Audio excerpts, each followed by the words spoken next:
എന്തുകൊണ്ടാണ് ഇങ്ങനെ ഒരു ഹെൽത്ത് ക്യാമ്പ് ഞങ്ങൾക്ക് വേണ്ടി സംഘടിപ്പിക്കാൻ തീരുമാനിച്ചത്?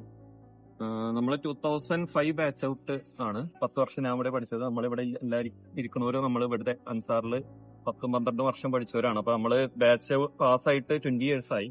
ഇപ്പൊ 20 years ആയപ്പോ നമ്മളിപ്പോ നമ്മളെ പലരും പല കരിയറിൽ വെൽ പ്ലേസ്ഡ് ആയിട്ട് നമ്മൾ സൊസൈറ്റിക്ക് കോൺട്രിബ്യൂട്ട് ഉണ്ട്. അപ്പൊ നമ്മൾ പഠിച്ച സ്ഥാപനത്തിനൊക്കെ എന്തെങ്കിലും ഒരു ഗിവ് ബാക്ക് ചെയ്യണം എന്നൊരു ആഗ്രഹം എല്ലാവർക്കും ഉണ്ടായിരുന്നു. നമ്മളൊരു 20 years ആയിട്ട് ഒരു അലൂമിനി ഗാദറിംഗ് പ്ലാൻ ചെയ്തിട്ടുണ്ട്, August 9th ഒരിക്കൽ കൂടി എന്ന് പറഞ്ഞിട്ട്. പക്ഷെ അതുകൊണ്ട് വെറുതെ ഒന്ന് ഗ്യാദർ ചെയ്ത് വന്ന് സന്തോഷിച്ച് പോകുന്നതിലുപരി നമ്മളെ പഠിപ്പിച്ച നമ്മളെ വലുതാക്കിയ സ്ഥാപനത്തിന് നമ്മൾ എന്തെങ്കിലും ഗിവ് ബാക്ക് ചെയ്യണം എന്നുള്ളതിന്റെ ഭാഗമായിട്ടാണ് നമ്മൾ ഓരോ പരിപാടികൾ നടത്തുന്നത്. നമ്മളൊരു സ്പോർട്സ് ഉത്സവ് സംഘടിപ്പിച്ചിരുന്നു ഗൾഫില്. നമ്മൾ ഇന്ന് ജൂലൈ 15 നമ്മളിപ്പോ medical camp, blood checkup, vision screening, നമ്മളൊരു അഡോളസന്റ് അവയർനെസ് ക്ലാസ് ഒക്കെ നമ്മളെ പഠിപ്പിച്ച സ്ഥാപനത്തിന് നമ്മളൊരു ഗീവ് ബാക്ക് ചെയ്യാന്നുള്ളൊരു കൺസെപ്റ്റിലാണ് നമ്മൾ ഇന്ന് ഇത് ചെയ്യുന്നത്.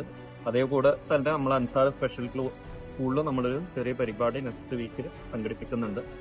അപ്പോൾ all in all we should give back something to the campus that made ourselves. So അതിന്റെ ഒരു ദാറ്റ്സ് അവർ മെയിൻ ഐഡിയ.